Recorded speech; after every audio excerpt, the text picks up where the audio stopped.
Langkah Indonesia bergabung dengan BRICS memunculkan berbagai pertanyaan mengenai dampaknya bagi ekonomi nasional. Apakah keputusan ini akan memberikan manfaat besar atau justru menjadi beban bagi Indonesia? Rekan kami, Salma Wijaya akan mengulasnya untuk Anda. Silahkan, Salma.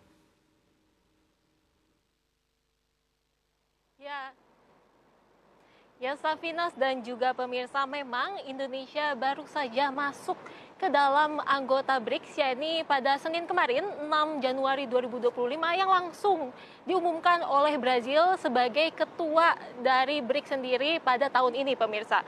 Dan sebagai informasi bahwa kelompok BRICS ini merupakan kelompok ekonomi antar negara berkembang, dimulai dari Brazil, Rusia, India, Cina, dan juga South Africa atau Afrika Selatan.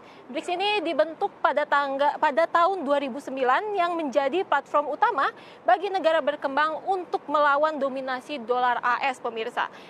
Dan bisa kita lihat bahwa potensi ekonomi BRICS terus berkembang yang kini mencakup senilai 29% PDB global, dan dengan masuknya Indonesia tentunya menambah PDB global terhadap BRICS sendiri yang bisa mencapai 22.000 triliun terhadap kelompok BRICS sendiri. Dan untuk 20% sendiri, perdagangan barang dunia hampir separuh populasi dunia dimiliki oleh BRICS, pemirsa. Dan dengan blok ekonomi kini 11 negara lainnya yang masuk ke dalam BRICS ini, selain dari Rusia, India, Cina, South Africa, ada juga Iran, Mesir, Ethiopia, dan juga Uni Emirat Arab yang selain Indonesia baru saja masuk ke dalam anggota BRICS ini, pemirsa.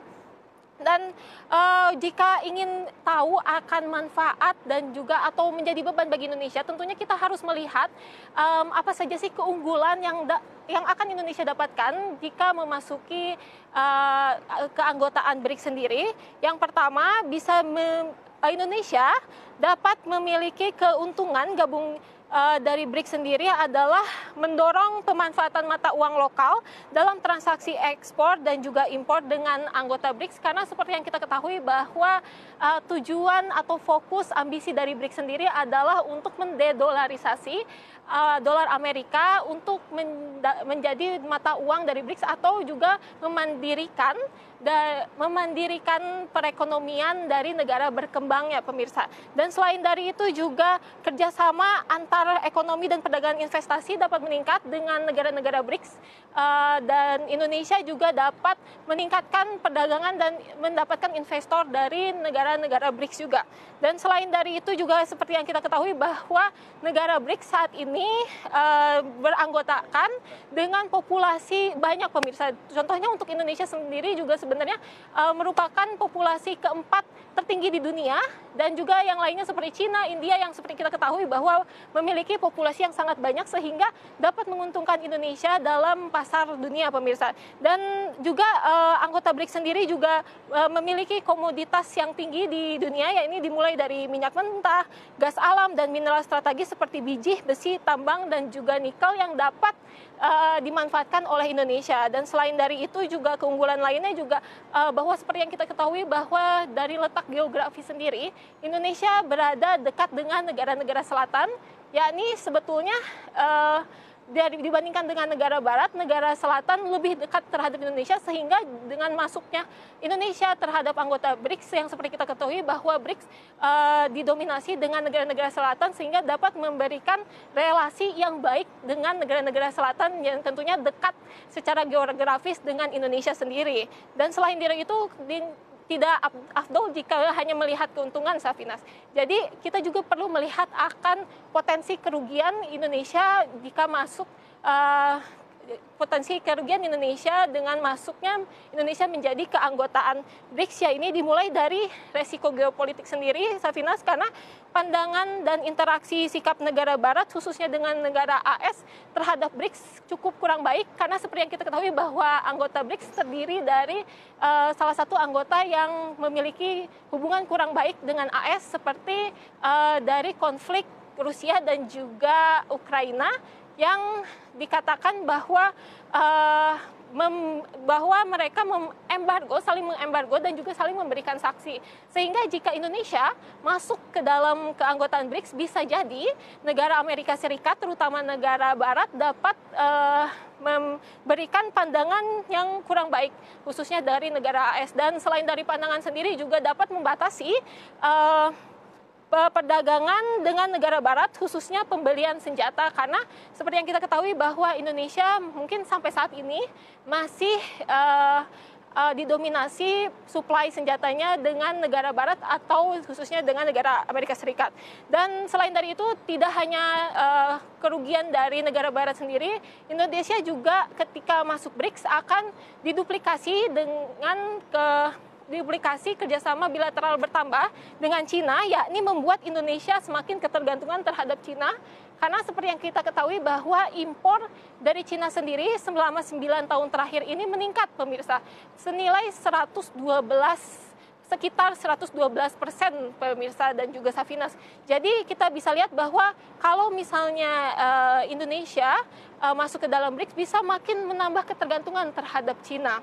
Namun mungkin memang ada keunggulan dan juga ketergantungan, namun memang Indonesia saat ini juga tidak hanya ingin mengikuti keanggotaannya dalam BRICS, tetapi juga mengikuti dengan keanggotaannya dengan negara-negara maju. Contohnya untuk masuk ke dalam anggota Organizations Economic Cooperation and Development, di mana organisasi ini atau kelompok-kelompok ini merupakan terdiri dari atas 38 anggota yang didominasi dari negara maju.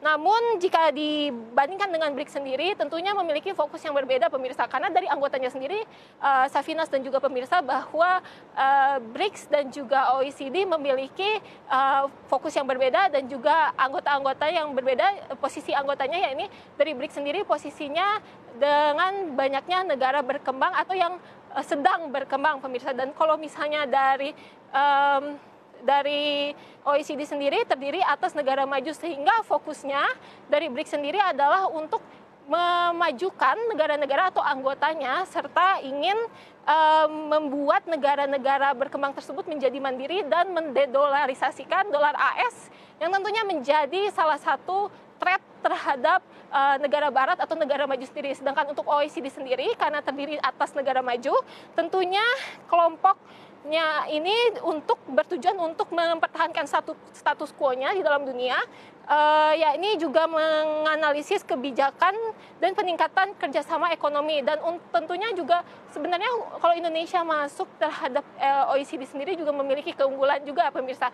Yakni bisa juga salah satunya bisa meningkatkan kerjasama dengan negara maju, khususnya negara Eropa, yang seperti kita ketahui bahwa pasar dengan Eropa saat ini Indonesia merupakan terbatas dibandingkan negara-negara lain. Sehingga jika masuknya OECD ini, sehingga jika Indonesia masuk menjadi anggota OECD, tentunya dapat membuka pasar dan peluang Indonesia untuk masuk ke negara maju dan menjadi negara maju yang tentunya rencana Indonesia sendiri menjadi Indonesia Emas 2045. Namun jika kita lihat langkah dari Indonesia sendiri masuk ke forum internasional, khususnya yang baru ini BRICS sendiri, tentunya kita berharap bahwa Indonesia akan menjadi lebih baik dan juga dapat memberikan dampak positif, serta Indonesia juga perlu diketahui kenapa bisa masuk BRICS dan juga OECD, yang tentunya merupakan hal yang memungkinkan karena Indonesia ini merupakan negara yang politik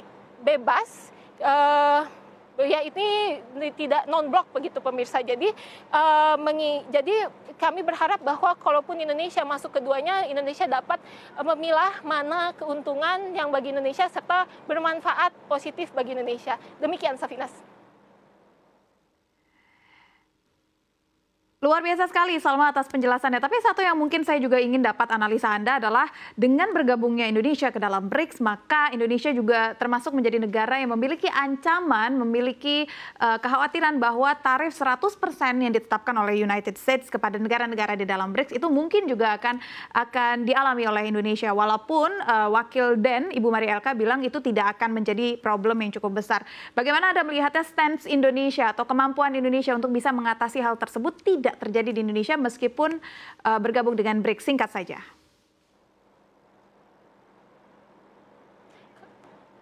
Karena sebetulnya Safinas dan juga pemirsa bahwa memang ada ancaman dari United States sendiri atau AS sendiri terhadap Indonesia jika bergabung dalam BRICS. Tapi seperti yang kita ketahui bahwa dari awal juga sebenarnya Indonesia merupakan negara yang politik bebas, ya ini tidak ke kubu manapun, tidak ya ini bergerak non-blok dari sejarahnya. Jadi mungkin tidak terlalu berpengaruh, dan juga itu bagaimana Indonesia bisa melihat keuntungan dan memilah antar relasinya dan juga menjaga hubungannya baik dengan BRICS sendiri maupun dengan negara-negara barat sendiri.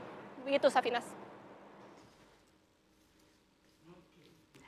Terima kasih penjelasan yang luar biasa sekali disampaikan oleh jurnalis NBC Indonesia Salma Wijaya, dan selamat bertugas kembali kami ucapkan kepada Salma.